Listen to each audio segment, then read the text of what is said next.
semua di tempat ini. Kami undang untuk bangkit berdiri. Shalom.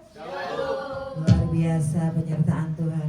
Mari Bapak Ibu Saudara, kita akan melontarkan Mazmur 91 dengan semangat 1, 2, 3. Dalam lindungan Allah, orang yang duduk dalam lindungan yang maha tinggi dan bermalam dalam naungan yang maha kuasa akan berkata kepada Tuhan, tempat perlindunganku dan kubu pertahananku, Allahku yang kupercayai. Sungguh Dia yang melepaskan kau dari jerat penangkap burung, dari penyakit sampar yang busuk. Dengan kepaknya Ia akan menundungi engkau, di bawah sayapnya engkau akan berlindung.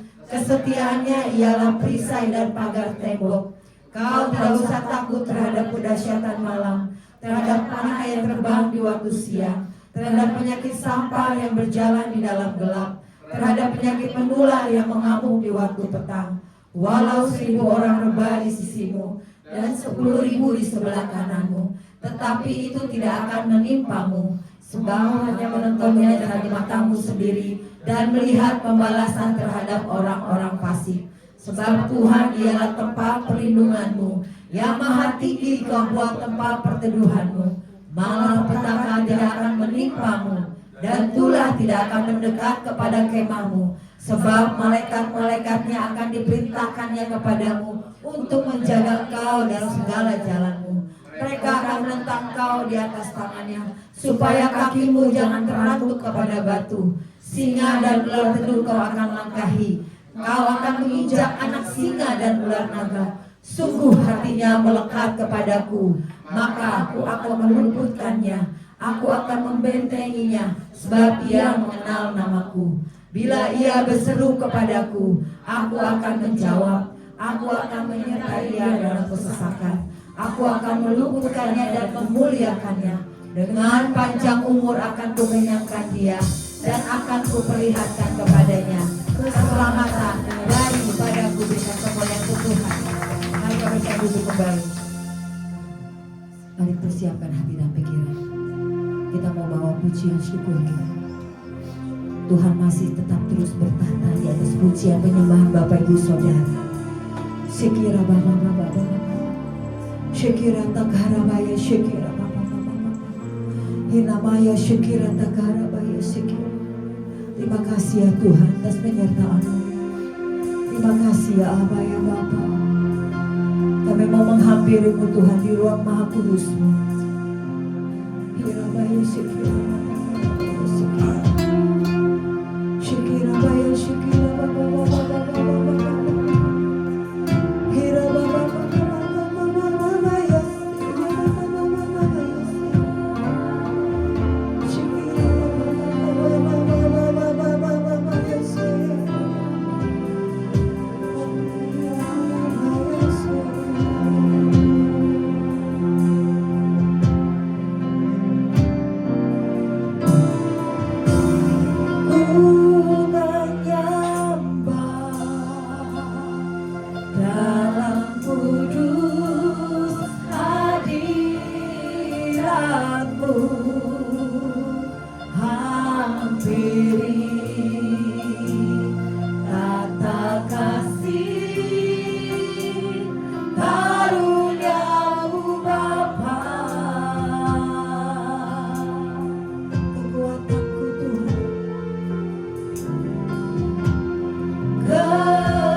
kekuatanku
menyembah memuji-Mu Allah yang hidup, Allah yang berdaulat atas seluruh kehidupan kami. Kami kagum dan bangga punya Tuhan yang dahsyat, yang hidup dalam kehidupan kami.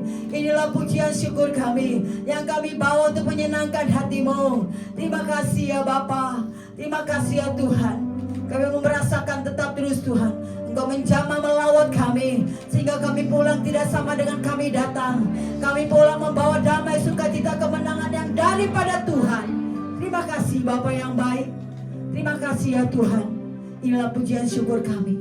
Kami mau berkira, kami mau melompat, karena Tuhan Engkau disukakan ya Bapa. Terima kasih ya Bapa. Awal, pertengahan, hingga akhirnya, kerjakan apa yang Kau mau kerjakan Tuhan.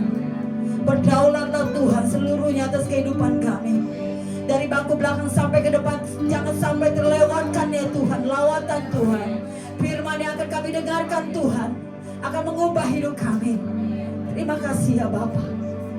Hanya di dalam nama Tuhan Yesus kami mengatakan dan mengucap, berkatakan umat pemenang. Amin. Berikan kemuliaan kami dahsyat untuk Tuhan kita. Haleluya. Tos satu dengan yang lain katakan, Tuhan Raja Maha Besar. Musik memuji Tuhan. Haleluya.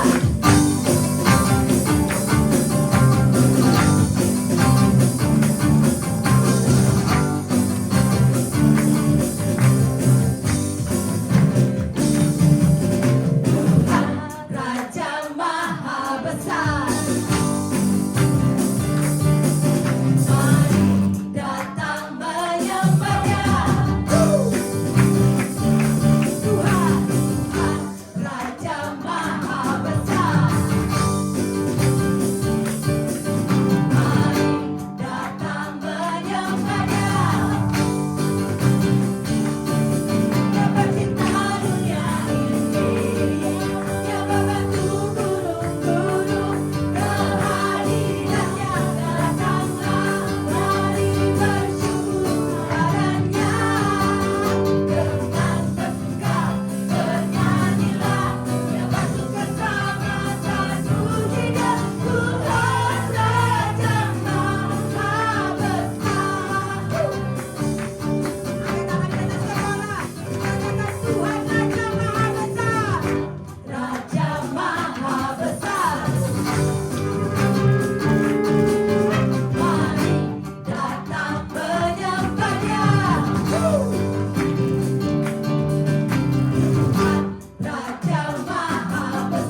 dengan iman Bapak Ibu Saudara. Aku diberkati untuk menjadi berkat.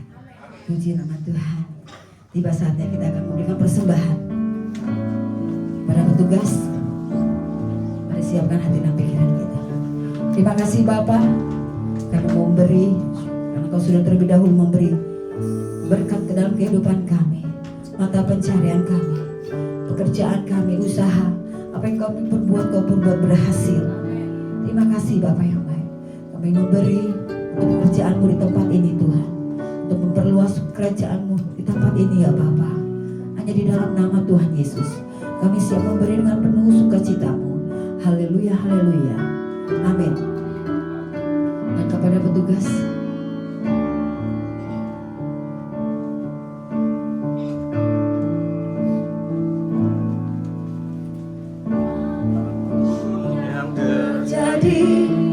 dalam hidupku ini tak pernah ku ragukan kasih-Mu Tuhan.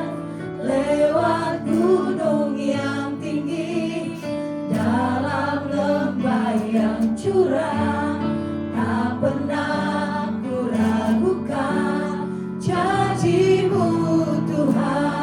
Apapun yang terjadi, apapun yang terjadi dalam hidupku ini, tak pernah ku ragukan kasih-Mu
hanya kepadamu ya Tuhan.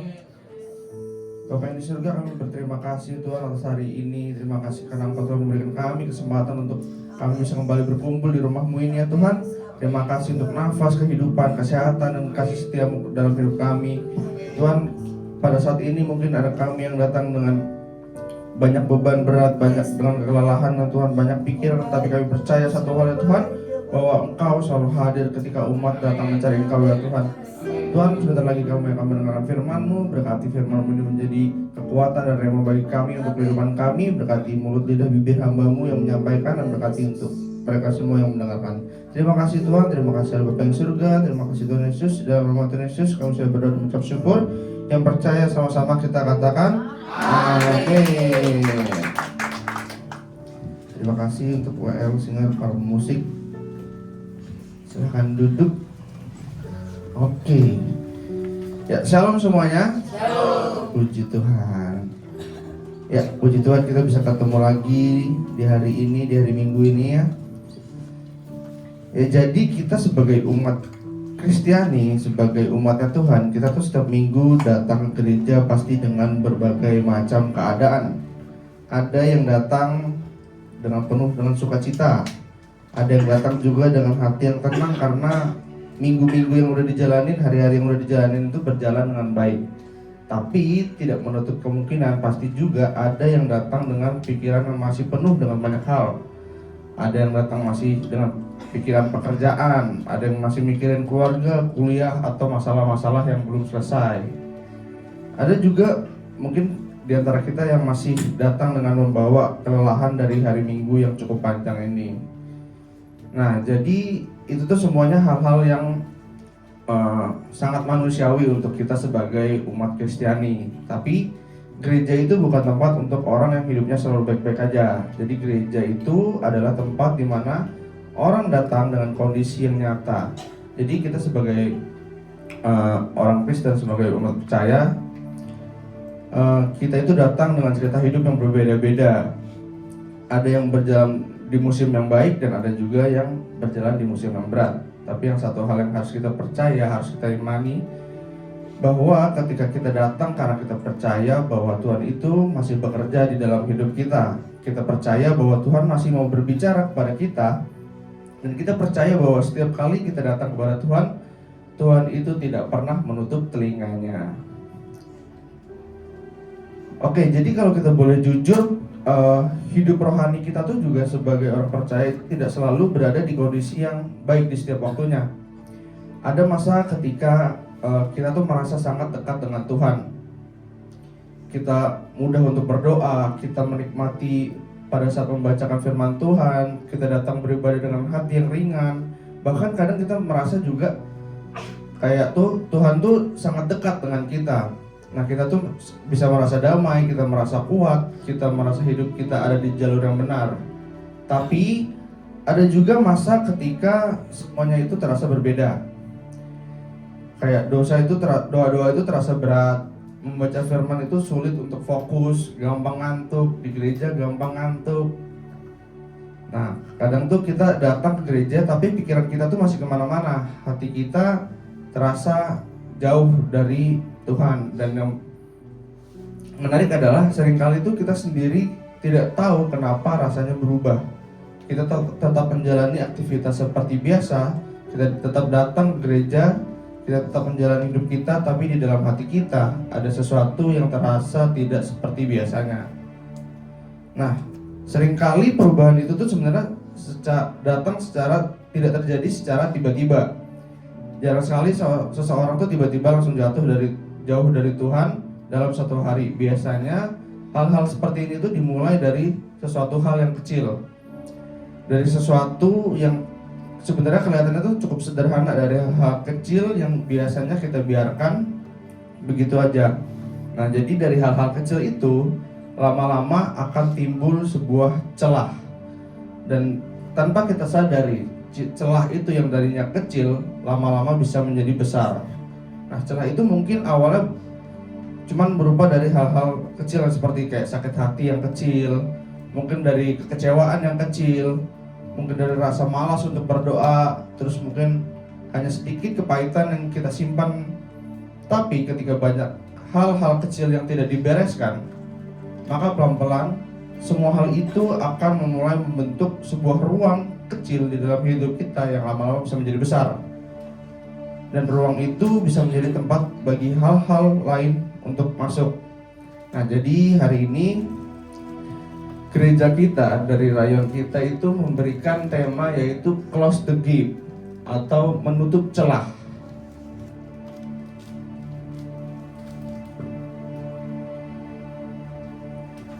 Oke, jadi dari rayon kita itu memberikan 2 ayat yang menjadi landasan untuk kita, yaitu yang pertama dari Efesus 4 ayat 27 yang bunyinya, dan janganlah beri kesempatan kepada iblis. Nah, jadi di sini ayat ini tuh sebenarnya sangat singkat tapi cukup kuat maknanya. Di sini Paulus itu tidak berbicara tentang sesuatu yang besar dulu.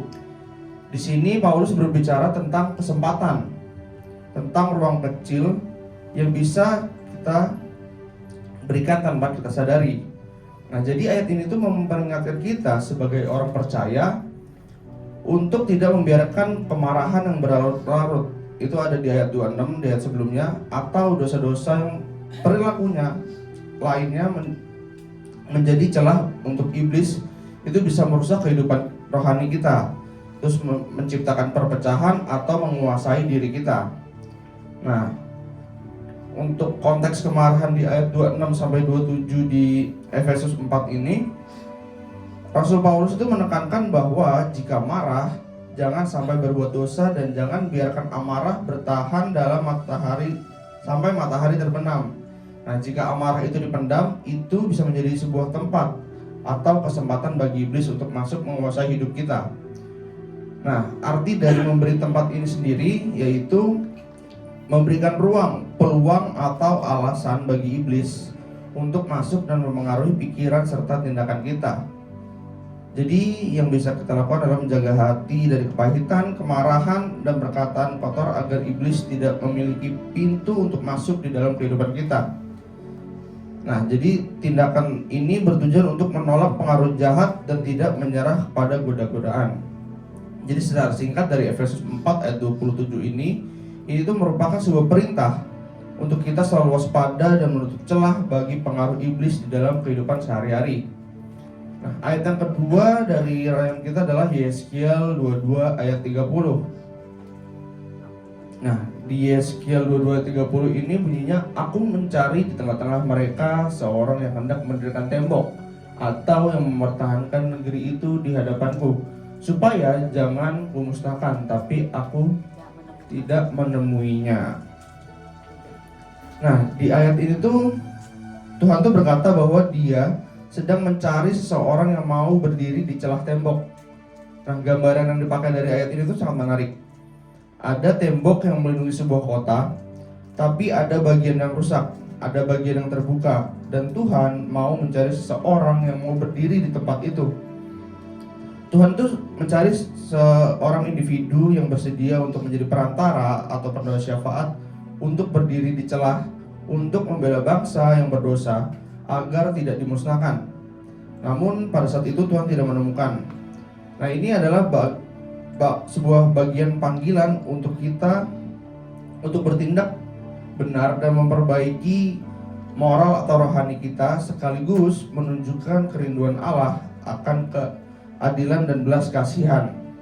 Nah, berdiri di celah di ayat ini itu berarti itu menggambarkan seseorang yang berani untuk membela umat di hadapan Allah seperti Musa atau Abraham untuk mencegah murka Allah turun atas dosa-dosa bangsa.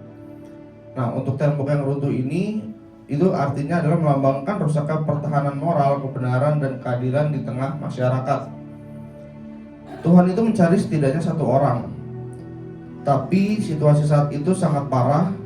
Pada saat itu di ayat ini tuh digambarkan bahwa pada saat itu ada penyembahan berhala, ada suap, ada pertumpahan darah, sehingga tidak ada yang Tuhan temukan. Jadi ayat ini tuh menekankan untuk pentingnya doa syafaat dan tanggung jawab pribadi atau pemimpin untuk hidup dalam kebenaran di tengah krisis moral. Jadi dari 2 ayat ini itu sebenarnya kita berbicara tentang hal yang sama, yaitu tentang celah, tentang ruang yang bisa terbuka di dalam hidup kita, dan tentang panggilan Tuhan untuk menutup celah itu. Jadi hari ini kita akan belajar bersama-sama bagaimana kita bisa menutup celah itu melalui pertobatan, penyembahan, dan kedewasaan rohani. Ya, jadi kita sebagai orang Kristen itu pastinya juga tidak hidup terus-terusan secara kudus atau suci. Pastinya akan ada selalu ada celah di dalam kehidupan kita sebagai manusia. Tadi kita sudah baca di Efesus 4 ayat 27, yaitu Paulus bilang sesuatu yang sebenarnya cukup sederhana tapi maknanya cukup dalam. Dia bilang jangan berikan kesempatan kepada iblis. Nah, di sini menariknya Paulus itu tidak bilang jatuh ke dalam dosa besar. Dia cuma bilang jangan memberikan kesempatan. Nah, di sini artinya adalah ada ruang, ada celah, ada peluang yang bisa kita berikan tanpa kita sadari. Kadang tuh kita selalu memikir bahwa hidup rohani itu cuma soal dosa besar atau dosa-dosa kecil, tapi di Alkitab justru sering berbicara tentang hal-hal kecil yang biasanya dibiarkan terlalu lama. Nah, hal-hal kecil itu kelihatannya biasanya kita melihat hal-hal kecil itu hal-hal yang sepele, hal-hal yang awalnya kita anggap kayaknya nggak terlalu penting, dosa kecil ini cuma ngelakuin ini doang kecil. Nah, itu tuh kita kadang tuh menganggap hal-hal itu tuh hal-hal yang sepele. Tapi justru disitulah celah mulai terbuka, dan dari situ musuh atau iblis itu bisa mulai bekerja secara perlahan, dan seringkali kita baru sadar ketika dampaknya sudah terasa. Ketika hubungan mulai rusak, ketika hati mulai dingin, ketika sukacita mulai hilang. Nah, jadi sebenarnya yang Paulus ingatkan di sini adalah soal ruang kecil yang ada di dalam hati kita. Mungkin kalau kita boleh jujur kepada diri kita sendiri, kalau celah itu sering muncul bukan dari dosa besar, celah itu muncul dari hal yang sederhana. Contohnya misalkan kita menyimpan sakit hati sedikit demi sedikit, terus kita mulai kecewa nih sama teman-teman kita, tapi kita pendam di dalam hati, kita simpan di dalam pikiran kita, di sikap hati, di keputusan-keputusan kecil yang sering kita buat setiap hari. Nah, itulah sebabnya hidup rohani itu tidak bisa dijalani secara otomatis. Kita tidak bisa cuman mengikuti sebuah arus. Kita perlu terus memeriksa hati kita. Kita perlu terus sadar apakah ada bagian yang mulai longgar, apakah ada celah yang mulai terbuka. Karena kalau kita nggak peka, kita bisa hidup bertahun-tahun dengan celah yang tidak pernah ditutup. Jadi poin yang pertama ini yang perlu kita sadari adalah celah itu nyata dan bisa terjadi di dalam hidup siapa saja. Tidak peduli sudah berapa lama kita di gereja, tidak peduli sudah berapa lama kita pelayanan, bahkan orang yang terlihatnya rohani pun itu bisa punya celah kalau dia tidak menjaga hatinya. Di dalam Alkitab tidak pernah mengajarkan kita untuk merasa kebal terhadap dosa. Justru Alkitab itu mengajarkan kita untuk terus berjaga-jaga. Seperti yang tertulis di dalam 1 Petrus 5 ayat 8. Kita diminta untuk sadar dan berjaga-jaga karena musuh itu berjalan di keliling orang yang biasanya dia telan. Nah, itu sebabnya kita tidak boleh hidup dengan sikap santai terhadap celah-celah kecil di dalam hidup kita.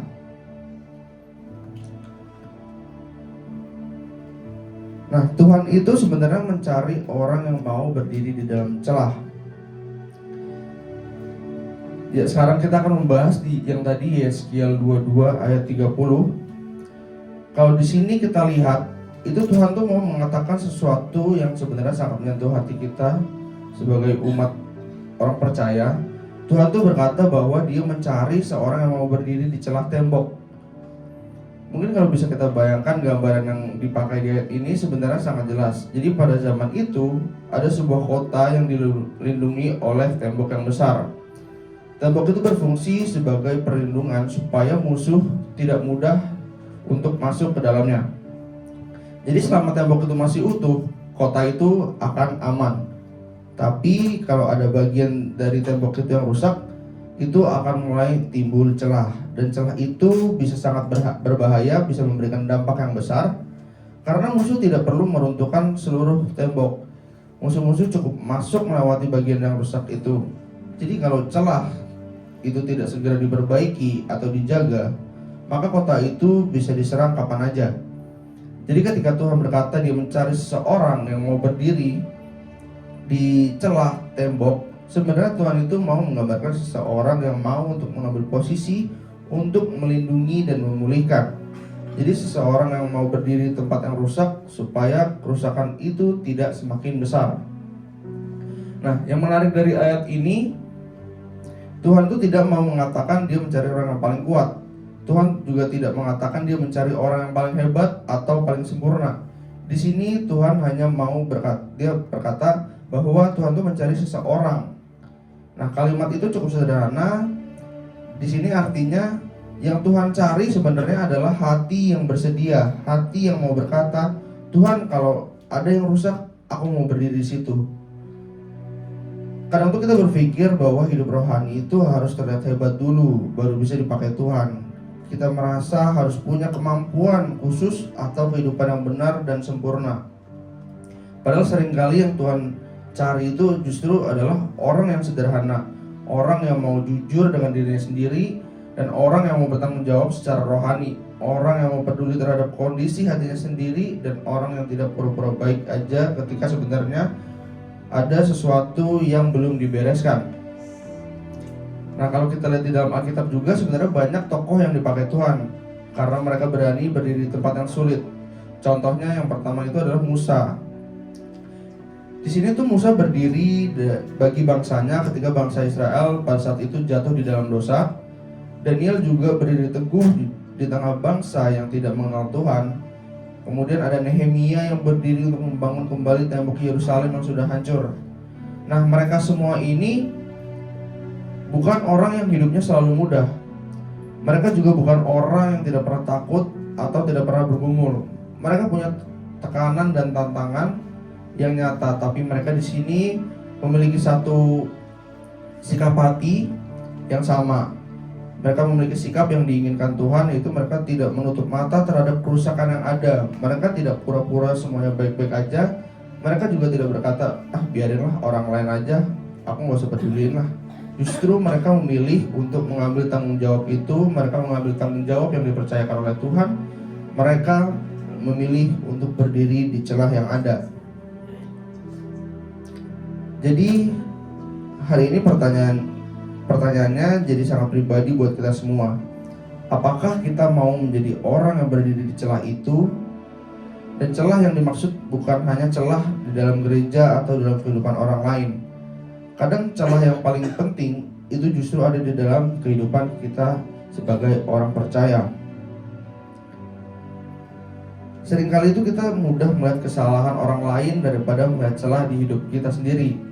Lebih mudah menilai orang lain dibandingkan kita memeriksa diri kita sendiri. Tapi di sini tuh Tuhan sering memulai pemulihan dari tempat yang paling dekat dengan kita. Dari hati kita sendiri, dari hubungan pribadi kita dengan Tuhan, dari keputusan-keputusan kecil yang kita ambil setiap hari. Nah, ketika kita berani datang kepada Tuhan dengan hati yang jujur, sebenarnya kita sedang mengambil langkah pertama untuk menutup celah itu. Dan dari situlah Tuhan mulai bekerja untuk memulihkan hidup kita. Nah, yang selanjutnya, pertobatan itu akan menutup celah yang terbuka. Jadi salah satu cara utama untuk menutup celah di dalam kehidupan kita sebagai umat percaya itu adalah melalui pertobatan. Nah, kata pertobatan itu kadang tuh terdengar berat di telinga kita sebagai orang-orang percaya. Itu dengan kata pertobatan kita langsung membayangkan dosa-dosa besar nih yang udah pernah kita jalanin. Terus kita sering membayangkan kesalahan yang sangat serius. Padahal sebenarnya pertobatan itu adalah bagian yang sangat normal dalam perjalanan iman setiap orang percaya. Pertobatan itu bukan hanya untuk orang-orang yang baru percaya kepada Tuhan. Orang yang sudah lama berjalan dengan Tuhan pun tetap membutuhkan pertobatan. Karena selama kita masih hidup, kita masih bisa membuat keputusan yang salah. Kita masih punya sikap hati yang tidak benar. Maka dari itu pertobatan sebenarnya adalah momen ketika kita menyadari bahwa arah hidup kita itu perlu diperbaiki. Ada bagian dalam hidup kita yang mulai menjauh dari Tuhan. Lalu kita datang ke Tuhan dengan hati yang terbuka dan berkata, Tuhan, aku ini mau kembali. Nah, itulah sebabnya di dalam 1 Yohanes 1 ayat 9, di sini Alkitab berkata bahwa jika tidak mengaku dosa kita, Tuhan setia dan adil untuk mengampuni dan menyucikan kita. Nah, ayat ini tuh menunjukkan bahwa Tuhan selalu menyediakan jalan pemulihan bagi kita. Seringkali itu kita membuat celah di dalam hidup kita tetap terbuka bukan karena dosa yang terlalu besar, tapi justru karena kita tuh tidak mau mengakui dosa-dosa itu. Kita mencoba untuk menutup-nutupinya, kita mencoba untuk membenarkan diri sendiri. Kita mencoba meyakinkan diri sendiri bahwa semuanya baik-baik aja. Padahal di dalam hati kita tuh sebenarnya tahu bahwa ada sesuatu yang gak beres di dalam diri kita. Kita tahu ada sikap yang salah.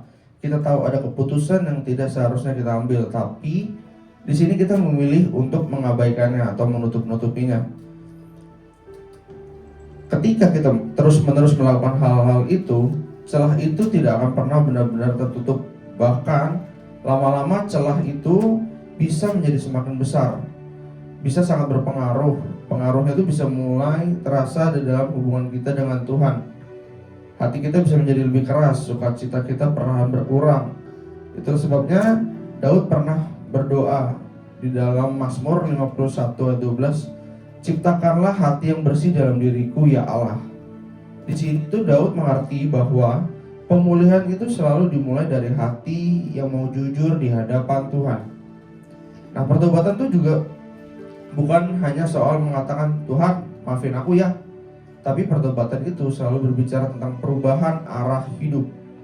Ada keputusan nyata yang bisa kita ambil setelah kita menyadari kesalahan kita. Misalnya ketika kita sadar ada kebiasaan tertentu yang membuat kita semakin jauh dari Tuhan, kita tuh mulai berani untuk mengambil langkah untuk menghentikannya. Atau ketika kita sadar nih ada kepahitan di dalam hati kita sebagai seseorang, kita mulai belajar untuk melepaskan dan memilih untuk memberikan pengampunan. Emang kadang prosesnya itu tidak mudah, tapi kita bisa mengambil langkah itu. Atau mungkin kita bisa sadar hubungan kita dengan Tuhan itu mulai renggang, kita mulai jarang berdoa atau jarang membaca firman. Nah, maka kita mulai membangun kembali waktu bersama-sama dengan Tuhan secara sengaja. Jadi pertobatan selalu membawa kita pada tindakan yang nyata. Karena hati yang benar-benar bertobat itu tidak pernah menyesal. Hati yang benar-benar bertobat juga mau untuk berubah. Nah, yang indah dari pertobatan itu adalah bagaimana cara Tuhan itu merespon kita ketika kita datang kembali kepada Tuhan. Tuhan itu tidak menyambut kita dengan kemarahan atau penolakan. Justru Tuhan menyambut kita dengan kasih dan pemulihan. Tuhan Yesus pernah menggambarkan hal ini dengan sangat jelas dalam perumpamaan anak yang hilang di dalam Lukas 15. Jadi pada saat itu anak itu sudah pergi jauh dari bapaknya dan membuat banyak keputusan yang sangat salah. Tapi ketika akhirnya ia memutuskan untuk pulang, sesuatu hal yang luar biasa terjadi. Bapaknya pada saat itu tidak menunggu dengan sikap yang dingin, tapi bapaknya justru berlari menyambut dia dari kejauhan. Ketika dia datang, bapaknya langsung memeluk dan menerima dia kembali. Jadi itulah gambaran hati Tuhan kita. Jadi setiap kali kita datang kepada Tuhan dengan hati yang bertobat, Tuhan itu selalu siap untuk menerima kita. Jadi di momen itu sebenarnya kita sedang menutup celah yang pernah kita biarkan terbuka, dan dari situlah proses pemulihan hidup kita bisa terjadi. Kemudian untuk menutup celah salah satunya adalah menggunakan penyembahan. Jadi penyembahan ini akan menjaga hati kita tetap tertutup dari celah. Jadi tadi selain pertobatan, ada satu hal lagi yang sangat penting, yaitu penyembahan. Nah, banyak tuh orang yang berpikir bahwa penyembahan itu hanya terjadi ketika kita lagi di gereja. Ketika WL udah nyanyi, singer, pemusik membawakan lagu, kita ikut bernyanyi, ikut melakukan penyembahan. Ketika musik tadi dimainkan, kita angkat tangan, lalu kita menyebut nama Tuhan, kita menyembahan. Padahal sebenarnya penyembahan itu jauh lebih dari sekedar lagu atau musik di mimbar. Penyembahan itu adalah sikap hati yang menempatkan Tuhan di pusat hidup kita. Penyembahan itu adalah ketika seseorang dengan sadar berkata bahwa Tuhan itu lebih penting dari egonya sendiri. Tuhan lebih penting dari keinginannya sendiri. Tuhan lebih penting dari rencananya sendiri. Di dalam penyembahan itu kita sedang mengakui bahwa Tuhan adalah yang paling utama dalam hidup kita. Itu sebabnya Tuhan Yesus pernah berkata di dalam Yohanes 4 ayat 23 bahwa Bapa mencari penyembahan yang menyembah dalam roh dan kebenaran. Di sini artinya adalah Tuhan itu tidak sedang mencari suara yang paling bagus atau yang paling bagus. Tapi di sini Tuhan sedang mencari hati yang sungguh-sungguh mau datang kepadanya. Jadi ketika seseorang itu benar-benar menyembah Tuhan dengan hati yang tulus, sesuatu biasanya mulai berubah di dalam dirinya. Hati yang tadinya keras pelan-pelan jadi lembut. Pikiran yang tadinya penuh dengan kekhawatiran mulai diarahkan kembali kepada Tuhan. Jadi hal-hal yang tadinya terasa sangat besar dalam hidup kita itu bisa mulai terlihat dari perspektif yang berbeda.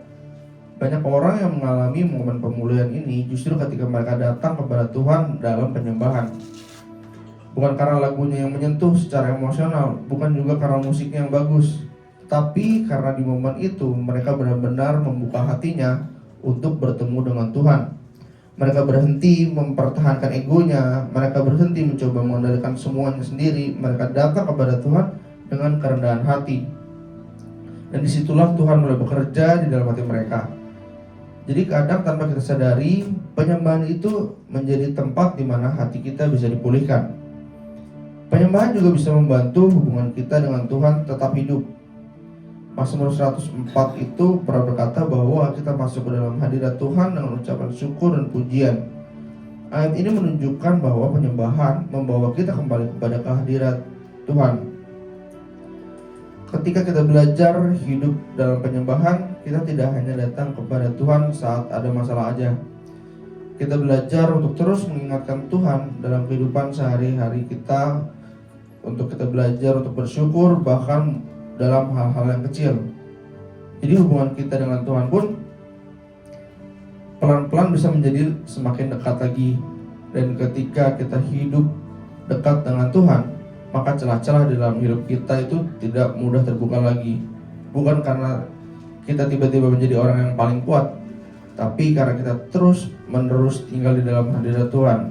Kehadiran Tuhan itulah yang bisa menjaga hati kita, bisa membantu kita untuk menutup celah.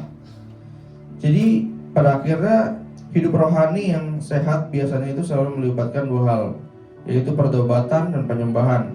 Pertobatan ini menolong kita untuk menutup celah yang mungkin pernah terbuka dalam hidup kita. Pertobatan membawa kita kembali kepada Tuhan dengan hati yang jujur. Sementara untuk penyembahan itu menjaga kita, menjaga hati kita supaya tidak membuka celah yang baru. Penyembahan di sini mengingatkan kita terus bahwa Tuhan itu adalah pusat dalam hidup kita. Ketika dua hal ini berjalan bersama, sesuatu itu mulai berubah dalam perjalanan iman kita. Kita mulai bertumbuh dalam kedewasaan rohani, dan kita tidak lagi menjalani rohani hanya sebagai sebuah rutinitas saja. Tapi kita juga tidak hanya datang kepada Tuhan ketika kita butuh sesuatu. Kita mulai hidup dengan kesadaran bahwa hubungan kita dengan Tuhan itu adalah suatu hal yang sangat berharga, dan hubungan itu perlu dijaga setiap hari. Ya, jadi di sini kedewasaan rohani akan menjaga celah tetap tertutup. Jadi pada akhirnya tujuan dari semua hal yang kita bahas hari ini itu adalah kedewasaan rohani. Tuhan tuh tidak ingin kita tuh hanya untuk menutup celah sekali ketika ada masalah. Tuhan ingin kita bertumbuh sampai kita bisa menjadi orang yang semakin dewasa secara rohani. Orang yang dewasa rohani ini biasanya tidak menunggu sampai hidupnya berantakan dulu baru datang kepada Tuhan. Tapi dia sudah belajar untuk peka terhadap kondisi hatinya sendiri. Dia belajar mengenali ketika ada sesuatu yang mulai tidak beres di dalam dirinya. Jadi sebelum celah itu besar, dia udah mulai membereskan. Orang yang dewasa rohani itu juga menjaga hatinya dengan serius. Di dalam Amsal 4 ayat 23 dikatakan, jagalah hatimu dengan segala kewaspadaan, karena disitulah terpancar kehidupan. Nah, ayat ini tuh menunjukkan bahwa hati kita itu merupakan sebuah pusat dari hidup kita sebagai orang percaya.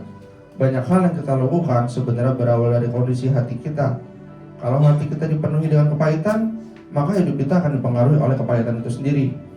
Kalau hati kita dipenuhi dengan ego, keputusan-keputusan yang kita ambil itu juga pasti berdasarkan dengan ego kita.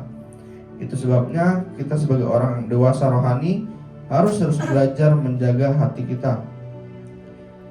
Dia tidak memberikan pikiran yang negatif tinggal terlalu lama. Dia tidak memelihara kepahitan. Dia tidak memberi ruang bagi hal-hal yang bisa merusak hubungan dengan Tuhan. Selain itu, kedewasaan rohani juga terlihat dari seberapa cepat kita membereskan sesuatu dengan Tuhan.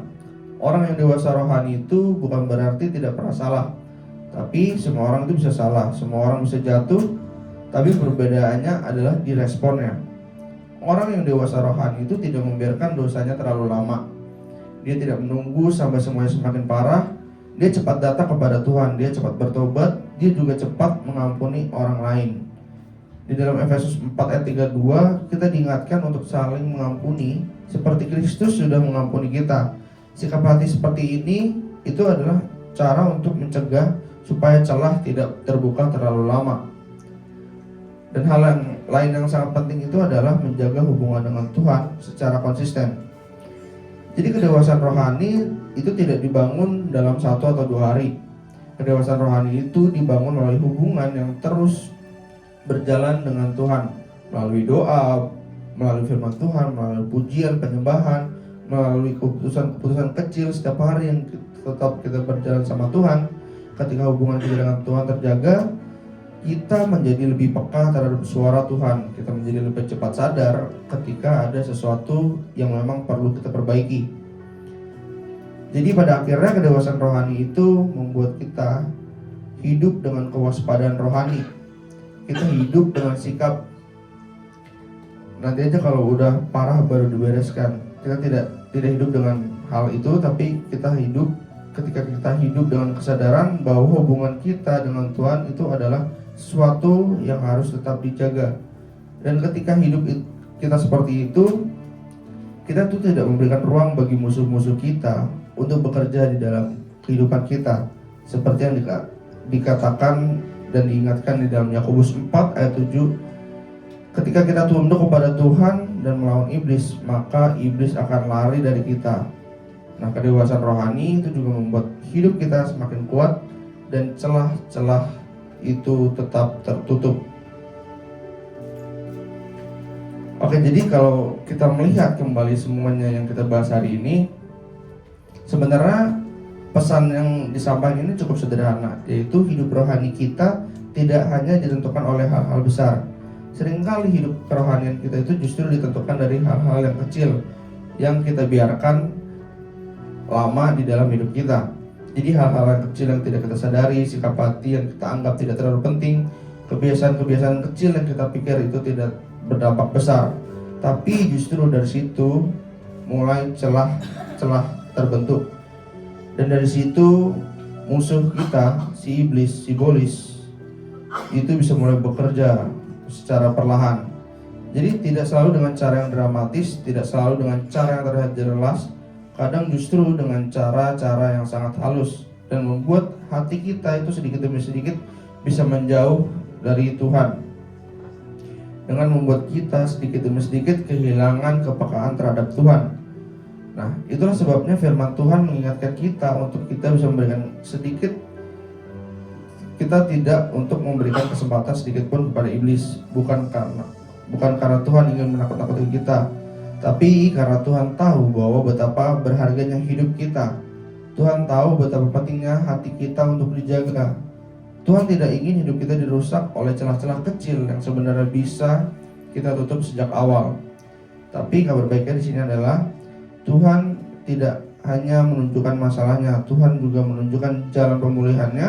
Tuhan tidak datang hanya berkata bahwa ada sesuatu yang salah, tapi Tuhan datang untuk mengundang kita kembali. Tuhan memberikan kita kesempatan untuk menutup celah. Jadi melalui pertobatan kita datang kepada Tuhan dengan hati yang jujur. Kita berhenti menyembunyikan hal-hal yang sebenarnya perlu dibereskan. Kita berhenti berpura-pura bahwa semuanya baik-baik aja. Kita datang kepada Tuhan apa adanya. Dan ketika kita datang kepada Tuhan dengan hati yang jujur, Tuhan akan selalu merespon dengan kasih-Nya. Dan melalui penyembahan, kita menjaga hati kita tetap dekat kepada Tuhan. Kita terus datang kepada Tuhan, kita terus mengorbankan hati kita kepadanya. Kita mengingat kembali bahwa Tuhan adalah pusat dari hidup kita. Dan ketika hati kita terus kembali kepada Tuhan, celah-celah itu tidak memiliki ruang untuk berkembang. Dan melalui kedewasaan rohani, kita belajar hidup dengan kewaspadaan. Kita tidak menunggu sampai hidup kita berantakan baru datang kepada Tuhan, tapi kita belajar peka terhadap hati kita sendiri. Kita belajar membereskan hal-hal kecil sebelum mereka menjadi masalah yang besar. Jadi mungkin hari ini kita mendengar firman Tuhan ini, Roh Kudus sedang berbicara secara pribadi kepada kita. Mungkin Tuhan sedang mengingatkan kita tentang sesuatu di dalam hati kita. Mungkin ada sikap hati yang selama ini kita biarkan. Mungkin ada hubungan dengan Tuhan yang mulai terasa jauh. Mungkin ada luka yang belum kita lepaskan, atau mungkin ada kebiasaan-kebiasaan yang kita tahu sebenarnya tidak membawa kita semakin dekat kepada Tuhan. Firman Tuhan hari ini tidak datang untuk mempermalukan kita, tapi firman Tuhan datang untuk memulihkan kita. Karena Tuhan masih sama seperti yang tertulis di dalam Yeskiel 22:30 tadi, Tuhan masih mau mencari seseorang yang mau berdiri di celah. Dan seringkali orang pertama yang Tuhan panggil untuk berdiri di dalam celah itu adalah kita sendiri. Bukan untuk menyalahkan diri kita, tapi untuk memulihkan hubungan kita dengan Tuhan. Jadi Bapak Ibu Saudara, sebelum kita pulang, sebelum kita menguasai firman Tuhan hari ini, mari kita datang kepada Tuhan dengan hati yang jujur. Kita berkata kepada Tuhan, Tuhan, kalau ada celah dalam hidupku, aku tidak mau menyembunyikannya, aku tidak mau membiarkannya terlalu lama, aku mau Engkau untuk memulihkannya. Karena ketika kita membuka hati kita kepada Tuhan, Tuhan tidak pernah menolak kita. Tuhan selalu siap menyambut kita kembali, Tuhan selalu siap memperbarui hidup kita, dan Tuhan selalu siap untuk menolong kita berjalan kembali dekat dengannya. Puji Tuhan. Yang percaya katakan amin. Oke, saya undang WL Singer untuk maju ke depan.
Bersyukur untuk firman yang sudah kami dengarkan hari ini ya Tuhan. Terima kasih karena Engkau kembali mengingatkan kami tentang hati kami, dan tentang celah-celah kecil yang bisa terjadi dalam hidup kami ya Tuhan.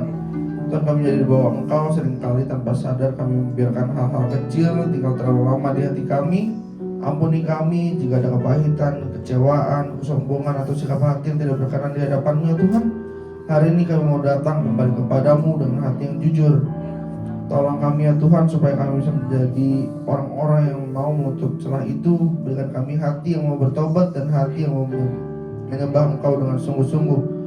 Ajar kami ya Bapa untuk terus menjaga hubungan kami dengan diri-Mu ya Tuhan setiap harinya. Biarlah firman yang kami dengar hari ini tidak berhenti di tempat ini saja. Tolong kami supaya kami boleh membawa dalam kehidupan sehari-hari. Pimpin langkah kami, jaga hati kami, dan pakailah hidup kami untuk memuliakan nama-Mu. Dan kami menyerahkan seluruh hidup kami ke dalam tangan-Mu. Terima kasih ya Tuhan, terima kasih ya Bapa Surga dan Master Kudus. Di dalam nama Tuhan Yesus kami sudah berdoa dan mengucap syukur dan percaya, sama-sama katakan amin. Puji nama Tuhan. Terima kasih kepada hambanya Kakak Yeskel, bertambah-tambah hari ini berkati Tuhan di dalam pelayanannya dimanapun Tuhan pakai. Di dalam nama Yesus. Tiba saatnya kita akan mendengarkan pengumuman.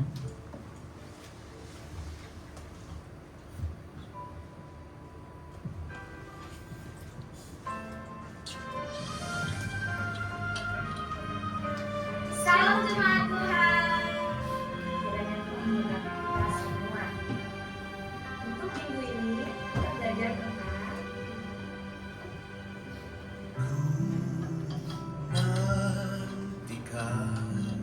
kami segenap pekerja di tempat ini dan semua jemaat Tuhan mengucapkan terima kasih untuk hambanya atas firman Tuhan yang disampaikan.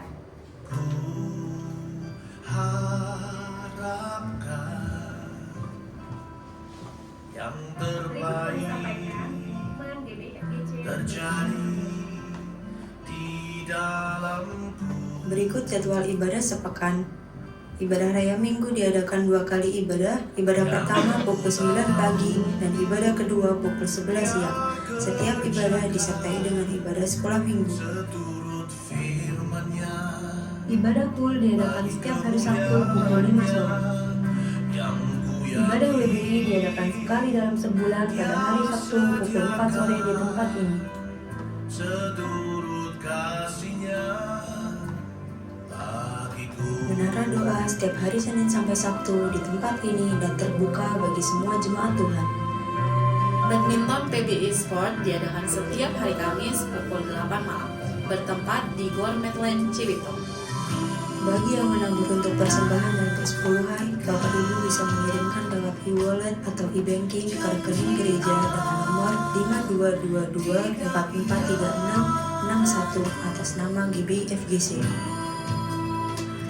Bagi jemaat yang akan baptis dan dari anak-anak bisa menghubungi diaken atau diakonis GBFGC.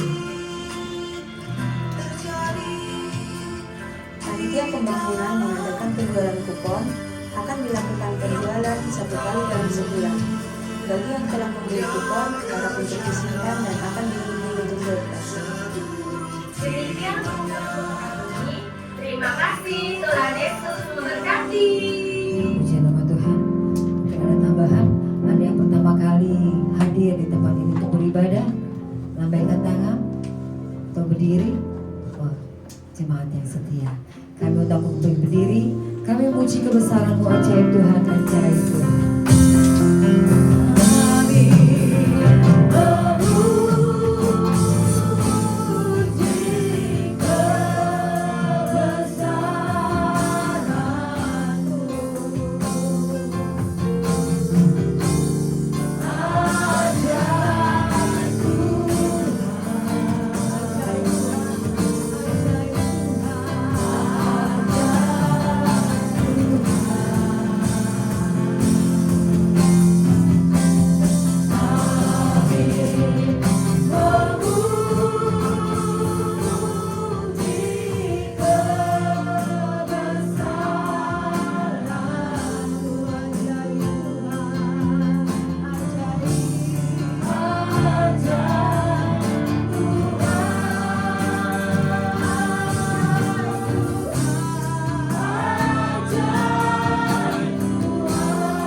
ajaib bagi kami Tuhan. Itu terbukti Tuhan, kalau bagi hari ini Tuhan, Engkau masih menyertai ibadah kami Tuhan, dari awal hingga pertengahan sampai berakhir ibadah ini Tuhan. Kami percaya Tuhan, penyertaan-Mu sempurna atas ibadah kami Tuhan. Terima kasih untuk kelawatan-Mu hari ini Tuhan. Kami sungguh merasakan Tuhan, kalau Engkau ada di sepanjang ibadah kami ini Tuhan. Terima kasih untuk firman Tuhan yang sudah disampaikan oleh hamba-Mu Kak Yeskiel Titus Tuhan. Berkati terus hamba-Mu ini Tuhan, sertai terus pelayanannya Tuhan. Biar terus pelayanannya Tuhan memenangkan banyak jiwa Tuhan. Kemanapun hamba-Mu ini melangkah Tuhan, Engkau sertai terus dia Tuhan. Berkati pekerjaannya Tuhan, berkati masa depannya Tuhan. Masa depan yang penuh harapan ada di tangannya Bapa. Kami percayakan hamba-Mu Yeskiel Titus dalam tangan-Mu Bapa. Terima kasih Tuhan. Kami berdoa buat mereka yang sudah melayani saat ini Tuhan. Berkati worship leader, berkati singer, musik, multimedia, aser, bahkan para pendoa Tuhan. Berkati guru-guru sekolah minggu juga Tuhan. Petugas keamanan yang berjaga di sepanjang ibadah ini Tuhan, berkati. Biar Tuhan terus pelayanan kami menjadi pelayanan yang berkenan di hadapan-Mu Bapa. Sehingga kami terus mengerti akan rencana-Mu dalam hidup kami Bapa. Biar terus perkenanan-Mu terus ada dalam kami Bapa. Terima kasih Tuhan, berkati setiap jemaat yang ada di FGC Tuhan, dari anak-anak sehingga orang tua Tuhan, berkati keluarga lepas keluarga Tuhan, berkati apapun yang menjadi pergumulan kami Tuhan. Biar Engkau yang buka jalan bagi setiap pergumulan kami Bapa. Biar Tuhan kami terus taat Tuhan, kami terus setia Tuhan sampai Engkau datang, Engkau dapati kami tetap setia Bapa. Terima kasih Tuhan, kami serahkan setiap jemaat yang ada di FGC dalam tangan-Mu Tuhan. Oh terima kasih Bapa, terima kasih Tuhan. Kami juga berdoa buat bangsa kami, bangsa Indonesia Tuhan. Kami lihat bangsa ini Tuhan, sungguh Tuhan, apapun yang terjadi atas bangsa Indonesia Tuhan, kami percaya kalau semua itu Engkau izinkan terjadi Tuhan. Maka kami juga tahu Tuhan, ada penyertaan-Mu Tuhan yang luar biasa dalam bangsa ini Tuhan. Rencana-Mu yang indah terus Kau taruh dalam bangsa ini Tuhan. Dari Sabang sampai Merauke Tuhan, berkati bangsa ini Tuhan. Biar penyertaan-Mu Tuhan terus ada atas bangsa Indonesia.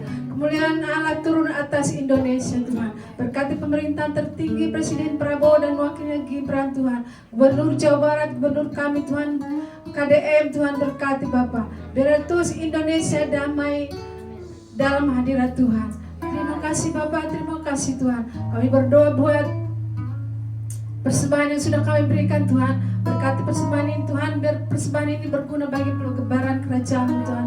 Khususnya Tuhan bagi kemajuan gereja ini Bapak. Berkati juga bendahara yang mengelolanya Tuhan. Berkati setiap kami yang memberi Tuhan, setiap tangan yang memberi Tuhan, berkati. Berkati hingga berkelimpahan Tuhan. Pekerjaan kami Tuhan, berkati. Usaha kami Tuhan, berkati. Apapun yang kami usahakan, Engkau yang menjadikannya berhasil. Terima kasih Bapak, sebentar kami akan pulang. Biarlah Tuhan kami pulang dengan sukacita dan kami aman dalam lindungan Tuhan. Dan sebelum kami pulang, mari kita berdoa seperti yang Tuhan ajarkan kepada kita, doa Bapa kami. Bapa kami yang di surga, dikuduskanlah nama-Mu. Datanglah kerajaan-Mu, jadilah kehendak-Mu di bumi seperti di surga. Berikanlah kami pada hari ini makanan kami yang secukupnya. Dan ampunilah kami kesalahan kami, seperti kami juga mengampuni orang yang bersalah kepada kami. Dan jangan membawa kami ke dalam pencobaan, tapi lepaslah kami daripada yang jahat. Karena Engkau yang punya kerajaan dan kuasa dan kemuliaan sampai selama-lamanya. Sidang jemaat yang dikasihi oleh Tuhan Yesus, Engkau adalah biji mata Tuhan. Amin. Kasih Allah ada padamu, Roh Allah yang membuat engkau menjadi anak Allah yang dahsyat. Kembalilah ke dalam kenyataan hidupmu sehari-hari. Taatilah firman Tuhan. Nyatalah kasih dan keselamatan Tuhan untuk semua orang. Dan untuk itulah engkau menerima berkat Tuhan. Angkat kedua tanganmu dan aminkan setiap perkataan berkat ini. Tuhan memberkati engkau. Tuhan memberkati suami, istri, anak-anak, cucu-cucumu. Tuhan memberkati rumah tanggamu dan finansialmu. Tuhan memberkati sekolah dan studimu.